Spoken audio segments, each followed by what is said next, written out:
what's going on? It is Matteo here. You are watching my channel, Altar of the Beast. Thank you for being here. This is departure from my main channel, Matteo, where on this channel I just focus on all things music. I make songs and stuff, but I also do a lot of recording in my home studio here, and I also get to tinker with some cool guitar and music related gear, and I've decided to take these moments and make some cool videos to share with the world. Hopefully they're cool, right? So today I'm gonna be messing with the kind of looked over Marshall JCM900. It's a little bit of backstory. This amp has a lot of sentimental value to me. This amp was a gift from my uncle. My uncle was a semi-professional guitarist. He had several bands he played in.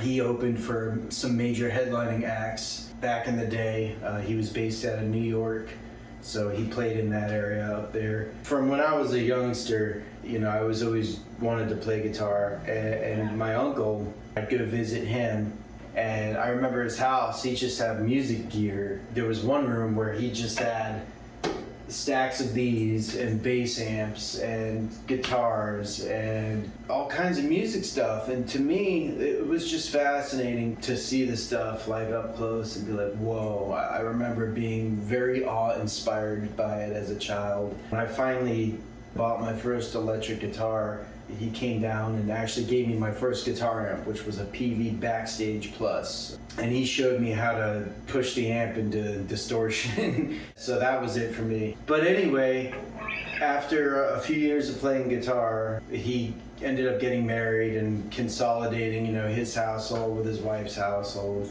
I guess he was kind of out of the gigging part of his life. He was no longer playing shows live. He gave me a lot of stuff. He gave me a big old tub of guitar and recording related stuff, microphones, the chromatic harmonica was in there. It was the coolest thing. But the big thing he gave me at that time was this Marshall JCM900. This is the 50-watt dual reverb version of the amp. He gave me the cabinet as well, so I got this half stack. And there was another half stack he gave me. It was the JCM900 Master Volume single channel version and a 2x12 cabinet. Unfortunately, that amp I no longer have. The head was stolen when a warehouse I would played in was broken into. In fact, the only thing they left was this 4x12 cabinet, which was probably the most valuable thing in that warehouse. So this cab has stuck it out with me over the years. It's been my main gigging cab when I was foolish enough to be hauling around a half stack at shows. I didn't need a half stack to play. This was what he gave me, you know, this JCM900, another JCM900. It was like I freaking won the lottery, man. You know, being that age, I couldn't go out and buy the amp that I wanted. It was just unattainable for me. To come home with something like this was life-changing for me, and this was my sound for many years.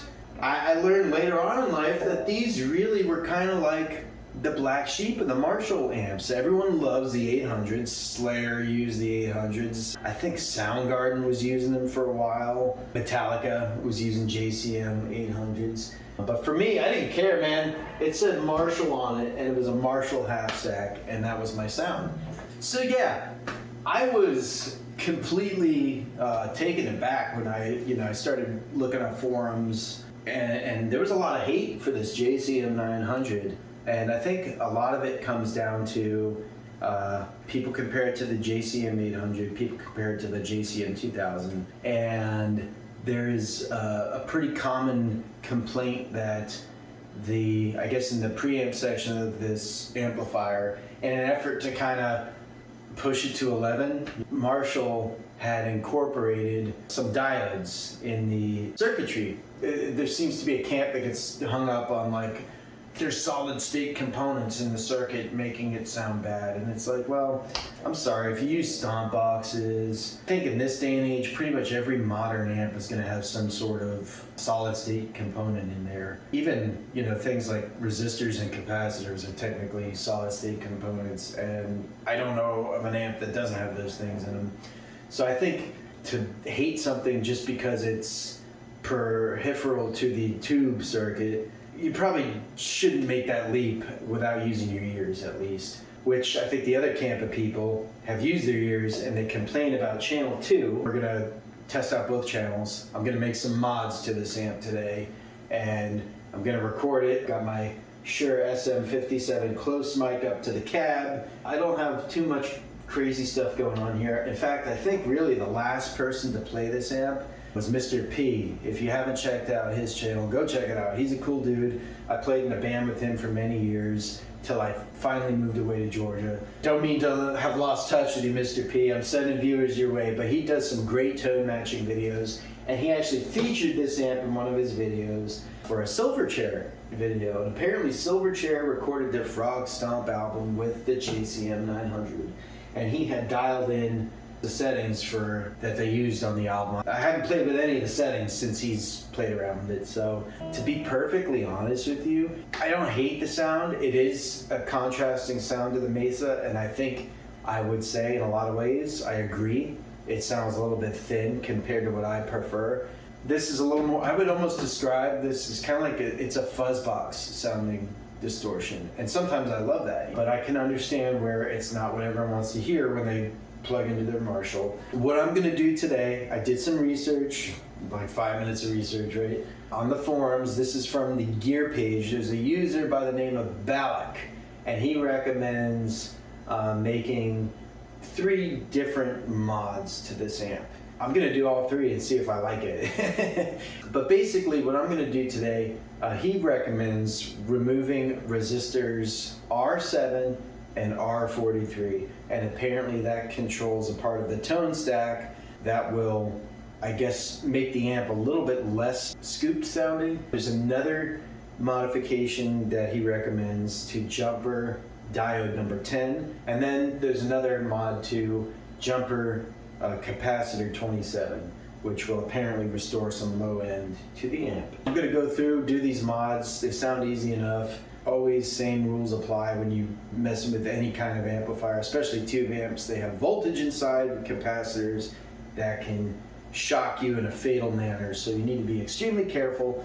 Do not attempt these modifications on your amp unless you are aware of the risks and know how to mitigate them and not kill yourself. So what I want to do right now, I'm going to give our baseline test. I want to play the same thing before and after the mods. We're going to do a channel A sample, channel B sample, and then come back through once this amp is modded. Channel A sample, channel B. I'm just going to play something kind of generic.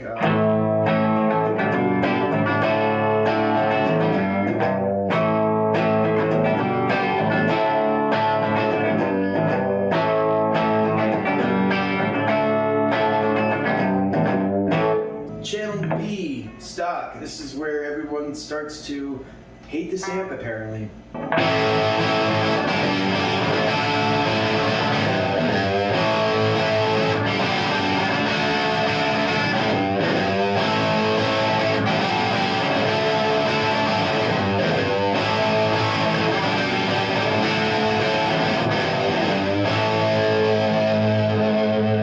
Yeah, it's a little thin. I mean, comparing it to my Mark V, I can hear that. But with that being said, it's time to crack this puppy open and make some mods, so join me at the workbench here.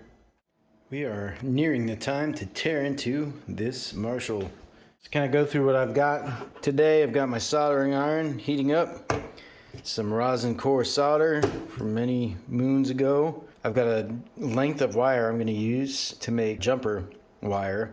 I think I need 2 of these, so I'll probably cut this in half or suitable lengths depending on the jumping situation. I've got my small little needle nose in case I need to manipulate anything electronic component wise. I've got some dial and cutters. Got a Phillips head screwdriver. This is for removing the amplifier from the cabinet, the chassis from the cabinet.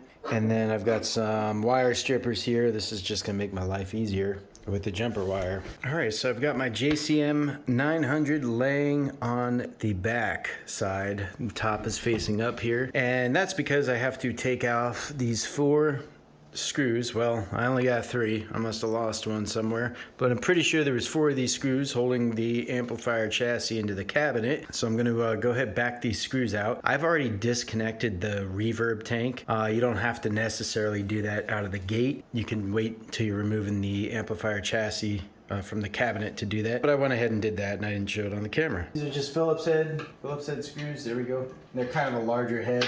You'll need, I think this is a Phillips 2, and you could even get by with probably a PH3, Phillips 3, whatever you want to call it.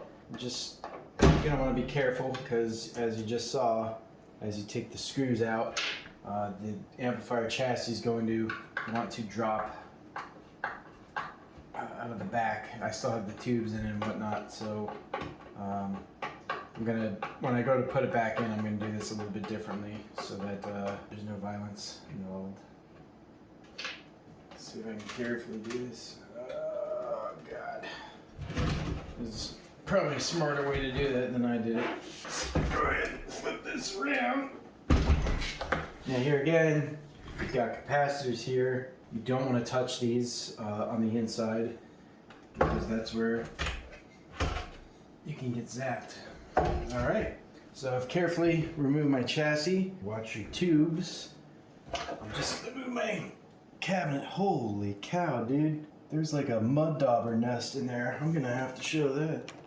Where the hell is this amplifier? You can see here that I've got the amplifier out of the cabinet now, sitting on my desk.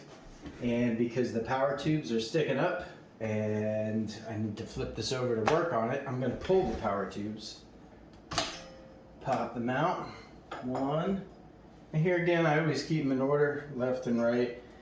These, I mean, there's only 2 in this amp, so you really can't mess it up, but it's a good best practice.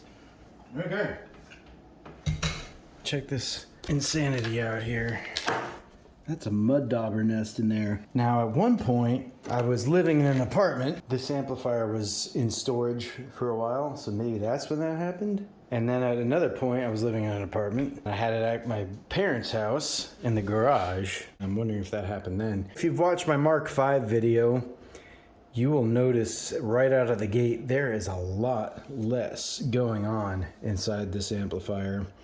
And everything here is clearly labeled, so I'm not anticipating having any problems identifying the components. But I'm going to take a minute here and sort through my notes and figure out my plan of attack. Out of the gate, the first mods I'm going to do are removing R7 and R43, and those are right here, R7, and then R43 is not too far away, just on the next row down. These are all on the preamp circuit board, by the way. And one thing I do notice about this circuit board is if you had to solder anything to this board, you would have to flip it over. All of the traces are on the other side. So the mods we're doing today, we should be able to complete without pulling this circuit board. And I'm having flashbacks to my Mark V, where I said something similar and ended up pulling it. But I was able to do everything I need to do from the top of that board. If I had to replace any of these components, however, I would probably have to pull this board out and attack it from the other side, just to make sure that I properly soldered the component. You'll see there's absolutely no solder anywhere on this visible side of the board. But I was going to clip R7 and R43, R7 and R43. I've decided I'm not going to clip them just in case I don't like this. It would be kind of hard to make a repair with a damaged component lead.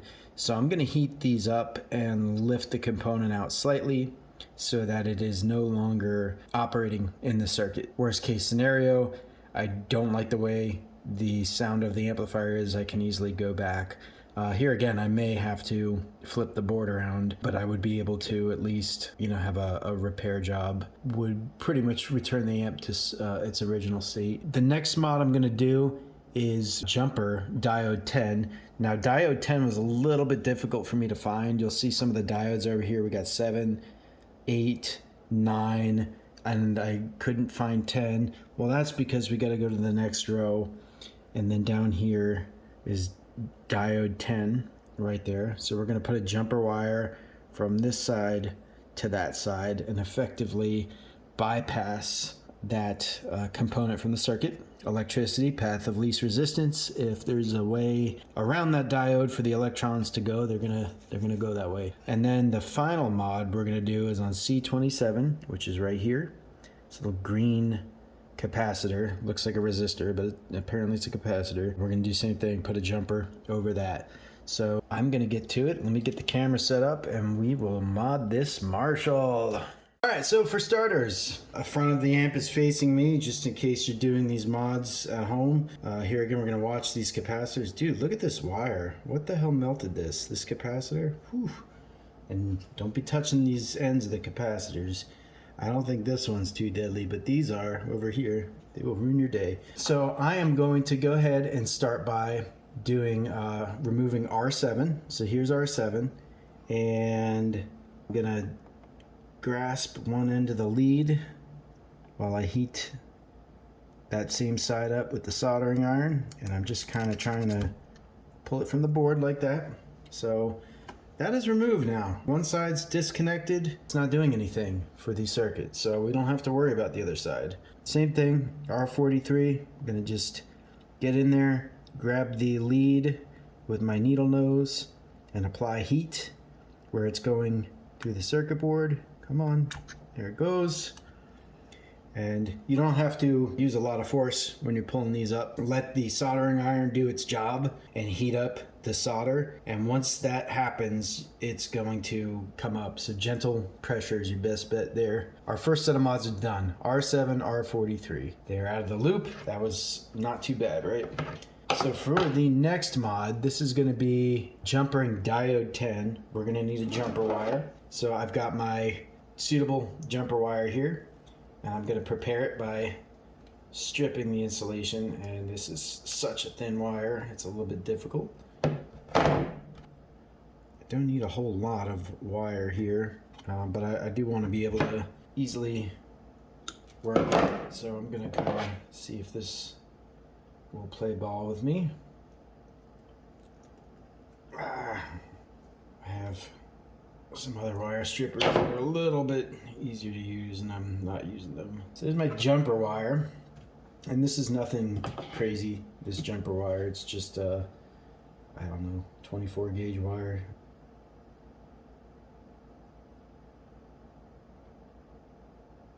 And I'm getting my solder on these wires so that I can install them as easily as possible.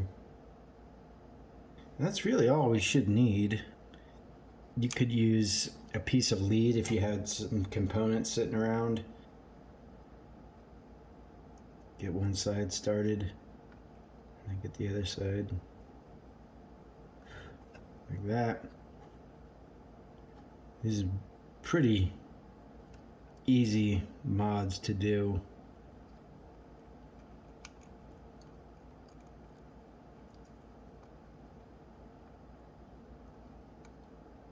I hope my lighting is good enough in there.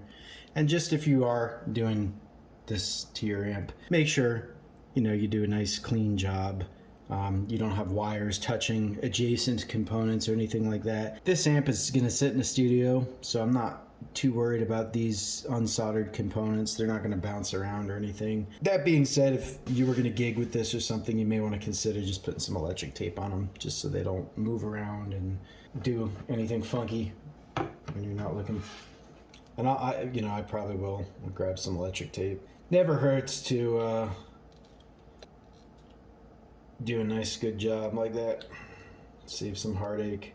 I think my old man would say, an ounce of prevention's worth a pound of cure. So yeah, these wire strippers kind of aren't really suitable for this thin gauge wire. There we go. I kind of have to pull it at an angle. That's it. So this is going to be our jumper for C27. So in a similar fashion, I'm going to just jump this capacitor out. Get my wires prepared. This is the last of the mods, so this was a rather quick process. You don't need a whole lot of solder for doing this. Okay, so C27.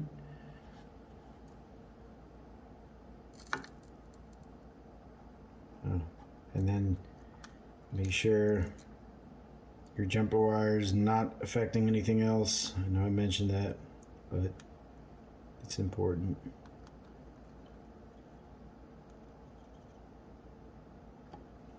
I just put a little more solder on that.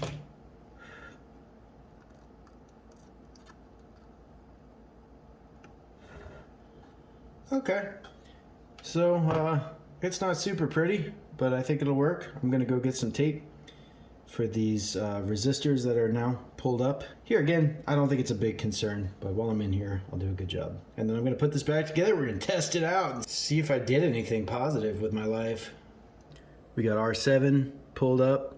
We got R43 pulled up. We got capacitor 27 jumped out. And we've got diode number 10 jumped out.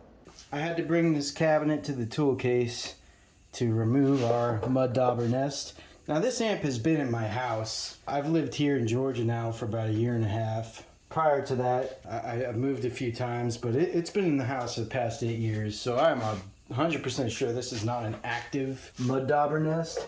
Nonetheless, I took it outside because this is gonna make a mess. I just got a little pry bar. Scrape the crap off, yeah. And then I've got my air compressor ready to go so that I can clean this, literally this sand up. I just scrape it off. I got a little pry bar here. Flathead screwdriver even would work. It's a good time to do this. All right, now it is time to get this amp back together. All right, before I put everything back together, I just want to show you I'm a man of my word. I put some electrical tape on these detached components, and when I was checking, it looks like I was a little sloppy, and I'll probably see it in the video, but when I jumped out this capacitor 27 here, I was actually in contact with the other end of this resistor right here. So that's another thing. Check your work. I don't know if that would have damaged the amp or made it sound like garbage, but I'm glad I caught that, and by isolating these in electric tape, I can be fairly certain I'm not going to have any issues. So without further ado, it's time to reassemble. So my plan of attack is I'm going to just put the chassis in like this. I think we're pretty good there. I always check the front of the amp. Looks like I could come in a little on this side. There we go. And then I'm gonna actually slide the amp over the table and work from the bottom just to get these screws back in. But I would say it's an ideal time to reconnect the reverb tank. There's an in and an out on it. I don't know if it matters, but I know it was red on the left, black on the right. And the way they have these zip tied, it makes sense. Get your power tubes. They've got that keyway, which means they only go in one way. There it goes. All right. And then get my chassis screws here. Let's get this side. I think this one was missing, and I don't know if there's a reason it was missing or I just lost it. I'm pretty sure I've had this amp apart when I was a kid, and I know it's been serviced before, so somewhere along the line we lost a screw, and it's not a big deal. And if you're working like this, just make sure you support the amp. These transformers are on either end and they are heavy, so they really influence where this amp wants to go. Oh man, I cannot wait to try this out. Are you excited? Alright. I'm gonna go ahead and get it plugged back in. We're gonna see what we just did. Alright, my fearless viewers, it is time to test out the work. Let's give it a shot here. I don't smell any smoke yet, that's good. Give those tubes a second to warm up. I do want to mention this amp it's 50 watts, but it has a 25 watt mode, and that's what I was using earlier. I run it at 25 watts. It's plenty loud for what I do. Okay.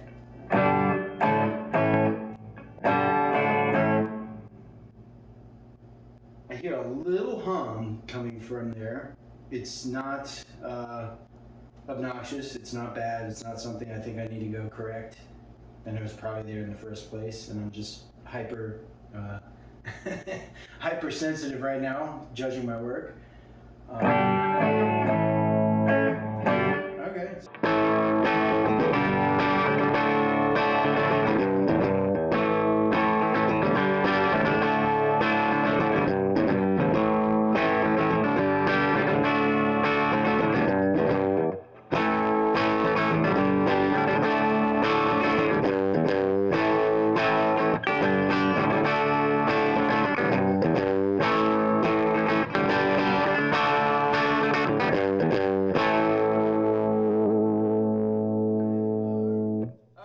Honestly, the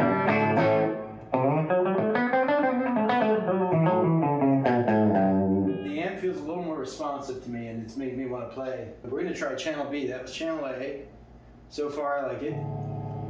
I like that. It's got more bite. It's still a little harsh, but I could dial out some presence or some treble. We're gonna leave it alone.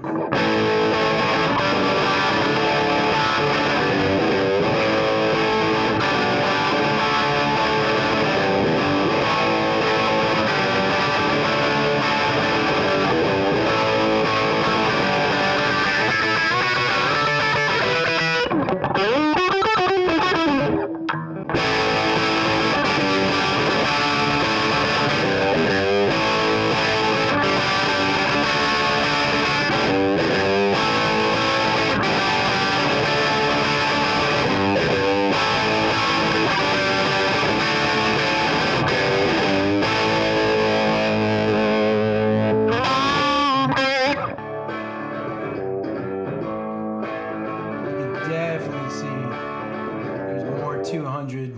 It's a few decibels higher.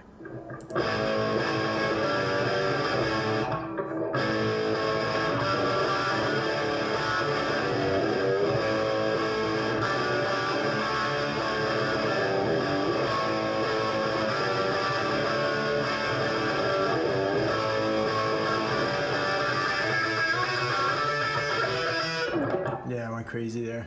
But yeah, there's a noticeable bump. Cool, man.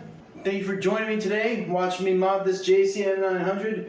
I'd love to hear what you think. If you've got other mods that I'm unaware of regarding this amp, leave them in the comments. Like I said, pretty cool to be able to kind of just, kick this thing to 11, man. It's got some more oomph to it, and I really dig it. I was always kind of like, as I've gotten other amps over the years, this one's kind of been like, I love it. I love the story behind it, my uncle giving it to me and everything, but it's kind of just been like, I don't really go to it anymore. And I think that's going to be a little bit different now. This amp is definitely something I think that sounds great, and I'm excited to have it in my collection. If you like the video, be sure to like and subscribe to the channel. I'm going to try to make videos like this at least once a month or so, whether it's I'm sharing some of my music or, just kind of how-to videos. I don't have a whole lot of that stuff, but when I can come up with something cool like this that I don't really think there's a lot of already, content out there for it, I'm always up for making videos like this. So yeah, thank you for watching, and everyone take care. Alter the Beast out.